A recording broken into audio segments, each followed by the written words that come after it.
Shaken by the lingering mystery of the awakened and just as suddenly vanished Michelle, Maru has suffered a crushing defeat on the subconscious battlefield. His own consciousness shattered and blown out on cosmic winds. Mindraker.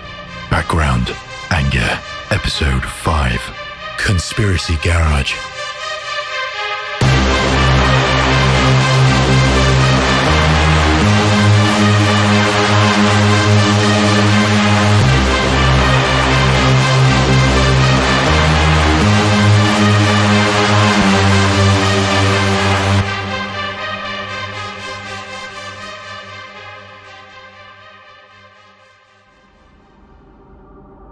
All of these parts create a whole. All of these thoughts create a whole. What is the narrative? Where does the story unfold? The mind is the container of a universe too small.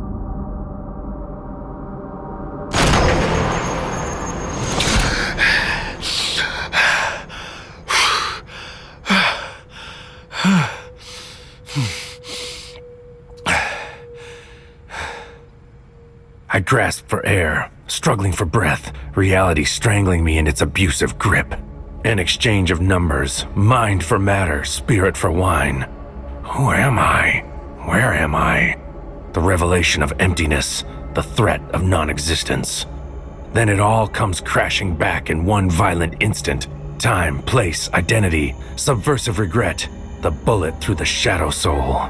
Muscles twitch, body jerks, eyes open to double vision and the thunderclap of presence. The oppressive stench of cigarettes takes hostage of my olfactory receptors.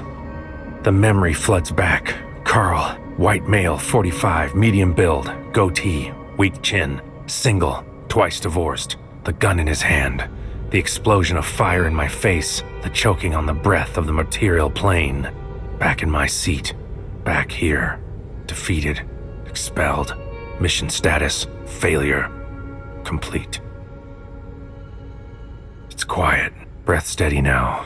Calm returns. Sensibility takes hold. But the disorienting sting of cigarettes still fills my nasal passages with no apparent source. I don't smoke.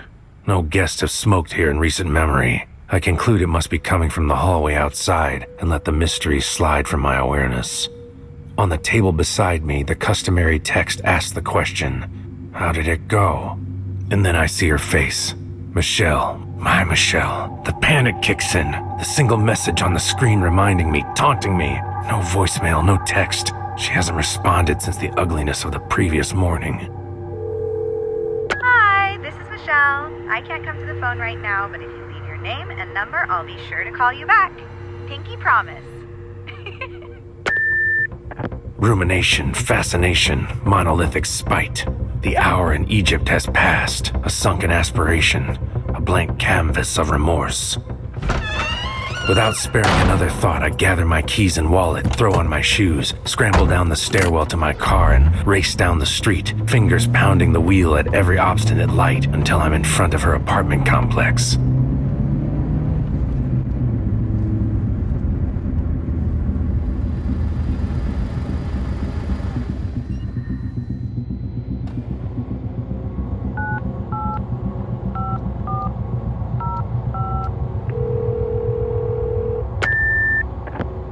I dial her number from the call box, no reply. Then a shot of luck from the dark. Someone enters the complex. I follow them in and make my way directly to her apartment and knock on the door, gently at first, then louder, my impatience and worry demanding a response. But my demands are ignored. There is no response. A neighbor cracks their door and looks out. I turn away and walk down the hallway, only to return once the spying eye has retreated back into its safety crack. For a while, I simply wait, no more knocking. I stare at my phone, a fault line of arrogance, mumbled contradictions, and meaningless tweets. The screen mocks and sticks out its backlit tongue. Finally, someone comes walking up the hall. A faint recognition greets me in the young woman's smile. Hi. Hi. You're Michelle's friend, right? Yes, right. We've seen each other before. In passing. Are you waiting for someone? Have you seen Michelle around in the last day or so? Oh, you don't know. Oh, no, I mean, I know what happened, but she came out of the coma. It's like a miracle. Oh my god, that's great news. I'm so glad to hear it. She's already out of the hospital, that's why I'm here. I was checking in to make sure she's okay. Oh yeah, well, she's not here anymore. Her mother came about a month or so ago and moved all her stuff out. It's been empty ever since. Oh, right. Well, I guess that would make sense. No one expected... Oh, okay then. It was good to see you. I hope you find her. Good luck. Yeah, thanks. Blind and useless, I drive the city streets for hours. Here and there, places she would go, places we've been together. It's late, everything closed, and she is a remorseless ghost. A cruel gash, consciousness untouched, let down the bouquet. It's all ashes and gum.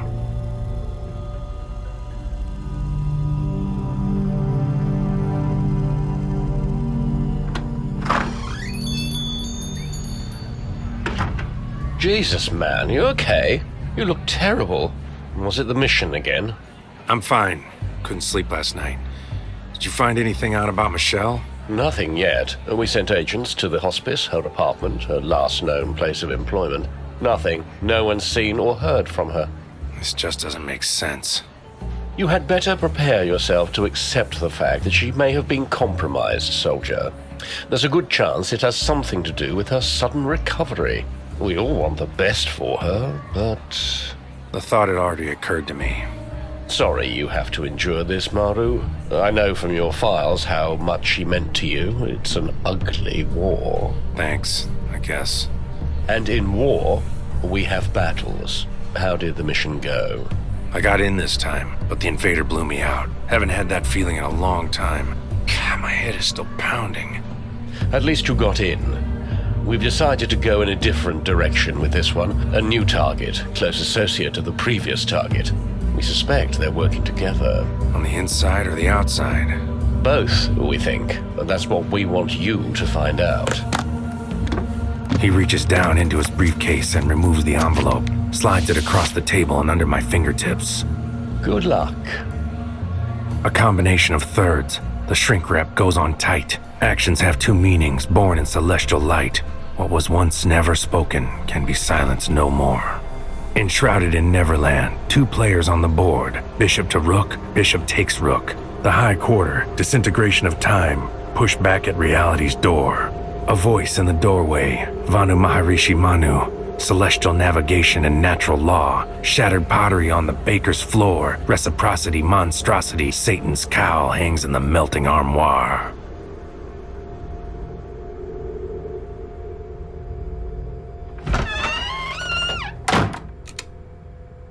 Sometimes there's a rhyme in the meaning. Sometimes the words take a twist. A bullet in the parapet. Closed trap, mouth shut.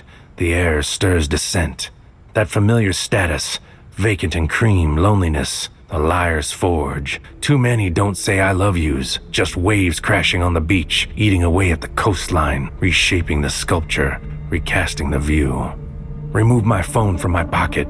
See the missed call and voicemail alerts on the screen. Michelle. The other one, African-American, single, never married. A gasp clenches my gut as I open the message and listen. Hi.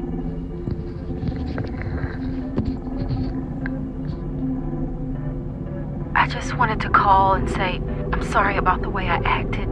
I'm not upset at you, just confused. It's not your fault. You told me you met God. I just wanted to know, what does he look like? I return the call as fast as my fingers can type out the numbers, but my momentary relief is met with the cold hand of voicemail. I say nothing and click off the line. Despite the straight-to-voicemail result, I feel my breath noticeably lighter, the weight lifted slightly from my chest. I take the manila envelope and slide out the mission docs.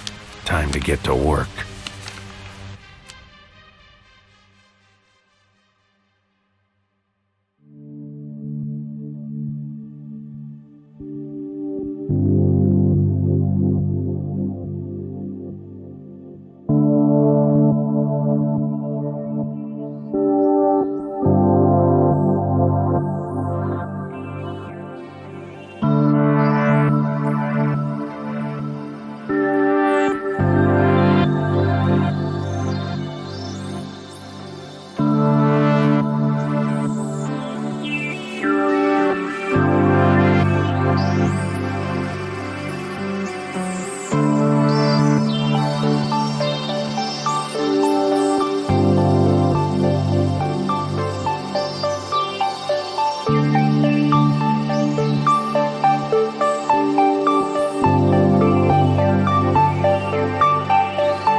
Johnny, Asian male, early 40s, identifying scar on his left cheek, shoulder-length hair with slight graying, twice divorced, 2 felony drug convictions with time served. The target. I gather the information, take the seat and say the word. Consciousness transcends the relative, locks onto the other. 3 fields in 4 dimensions, the missile in mourning, divided, set free. Vimata Mandala, the twisted corpse, samadhi of pain. Divide the relative by the absolute, step through the gate, the abstract manifests.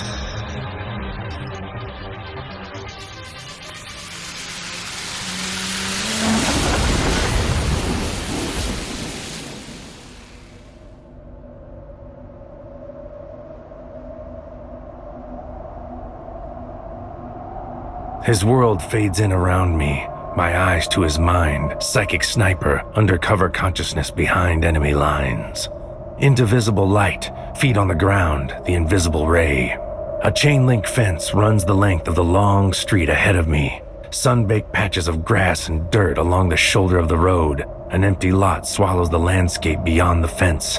Towering skyscrapers shimmer like afterthoughts in the distance, the ghost of some downtown impression trying to be what it should. Gravel and dust grind and spit under my steps as I walk toward a rusted and ramshackle garage on the other side of an intersection up ahead. The heat is cruel and filled with hate.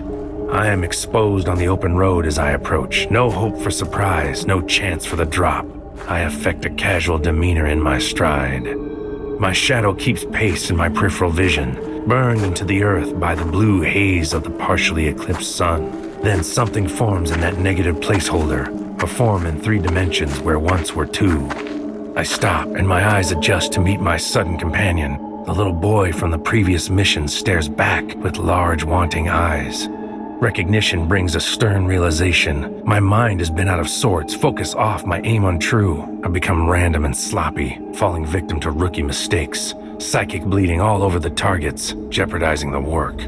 He is me, a phantom reflection from my own psyche, my inner child given unlicensed autonomy. Where are you going? To see a guy? Is he your friend? No, we've never met. Is he a scary guy? Could be. Are you afraid? No. Why not? What if he kills you? He can't kill me. Why not? He just can't, that's all. Is he in that scary building? Not sure. That's what I'm here to find out. I'm gonna need you to get out of here, kid. But I don't have anywhere to go. You brought me here. We stop across the street from the garage. I look the kid in the eyes. I feel it again. That feeling like I've been here before. Like I've told myself these same words in this same place before. Okay then. How about you help me out? How does that sound? Okay, I guess. What do I do? I'm going to go over to that building and look around. I need you to stay here and be my lookout in case anybody comes. Think you can do that? I think so, but what do I do if I see someone coming? Yell as loud as you can. You a good yeller? Sure. Okay then, we need a code word. How about... Incoming! Can you say that? Let me hear you do it. Incoming! Great job. Okay. I'm gonna head over to that garage. You stay here and keep a lookout. If someone comes, you yell the code word as loud as you can, then run as fast as you can down this road until you can't see the building anymore. Stay far away from anyone that might come along. They're dangerous. Understand? Okay.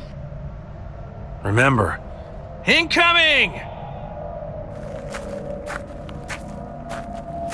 I move toward the garage, anxious at what I might find.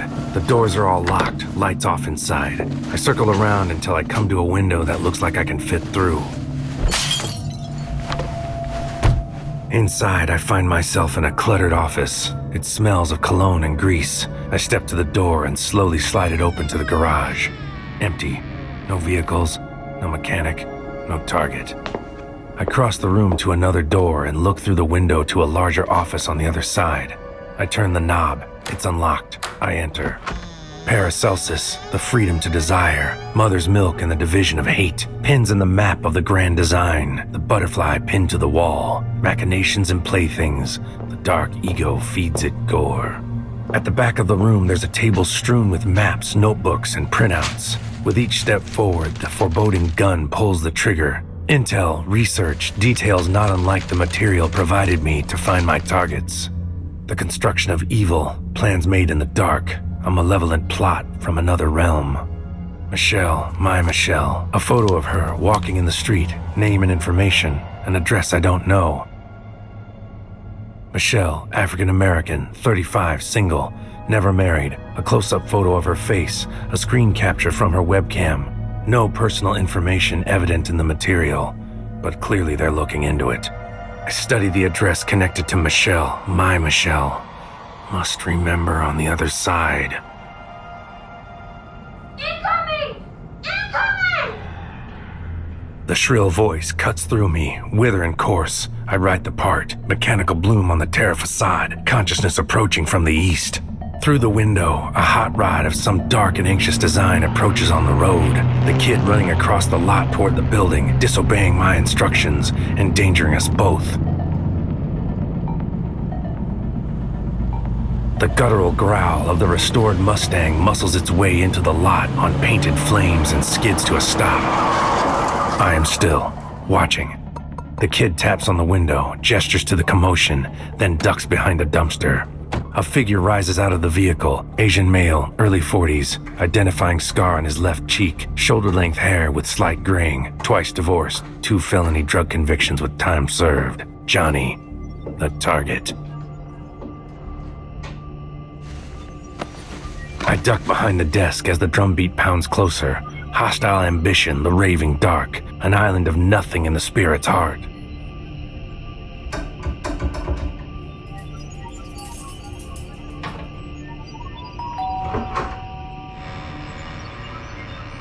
The taste of what is good, the weight of choice, the weight in satisfaction, suffering in muted tones, a universal registry.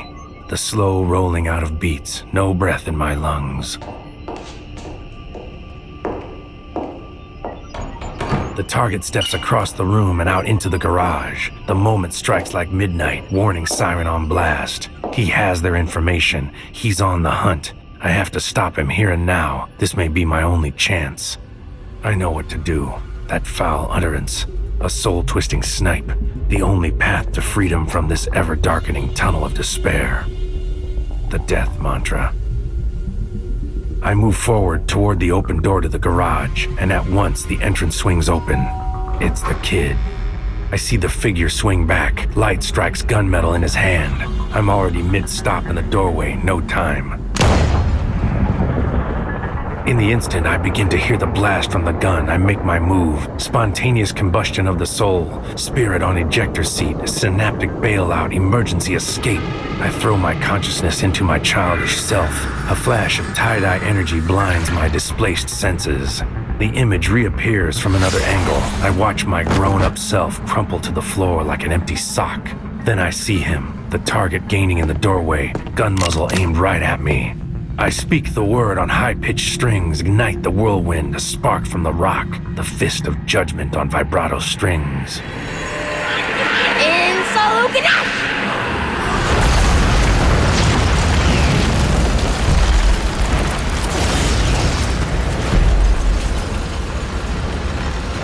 Non-existence in an instant. The world around me comes apart, an explosion of ethereal dust erupting from the inside out. Reality atomized, ego dispersed. Goodbye to uneven tomorrows, judgment on a plate of hors d'oeuvres.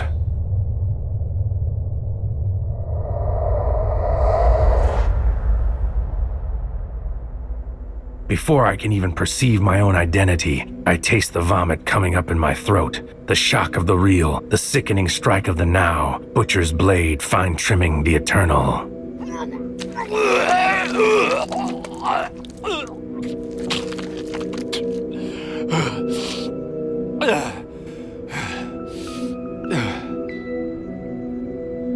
I peel myself off the floor, crawl over to the phone, see the familiar question. How did it go? My breath slows, heaving lungs compress. I send the reply. Mission accomplished. Target terminated.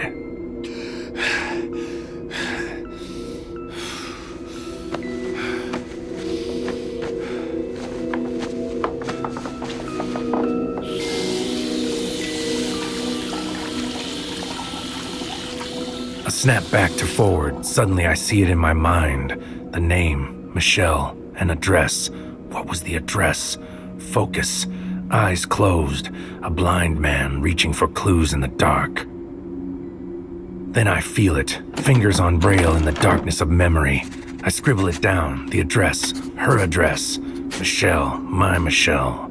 Somehow they found her, and now so have I. The ghost of restitution, spinning desire, desperate forceps, the shadow clinging to form. What is real and what is unreal? How can one reality be true when all reality is only a dream?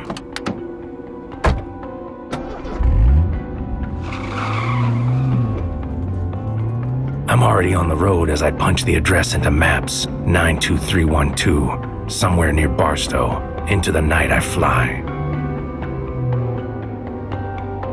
An empty throat shorn of words in the unconcerned night. Blacktop unspools on hypnotic repeat. Nature's disregard for the longing it gave. The laughing black smile of the trickster cosmos.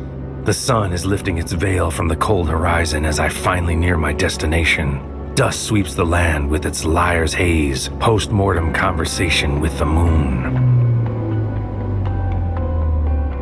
From the open freeway, I meet a disagreeable dirt road. We trade barbs for a stretch until a home appears at the top of a hill in the distance. A winding discord, the climactic expanse. Closer on, I see black curtainless windows staring back with a dead man's gaze. The lifeless countenance counters my hope.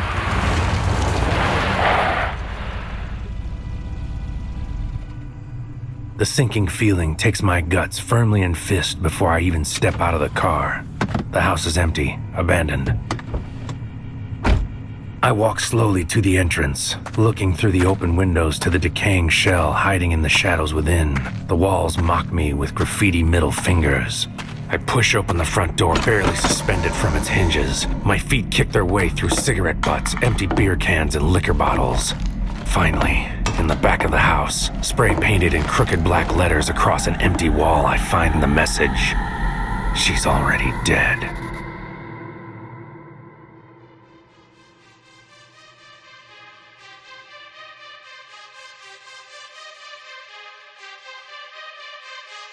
Mindraker.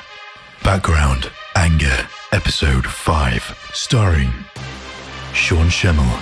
Featuring Whit and Frank, Michael Roxy Johnson, John Martin, Jason Burdine, and Rachel Confrancisco.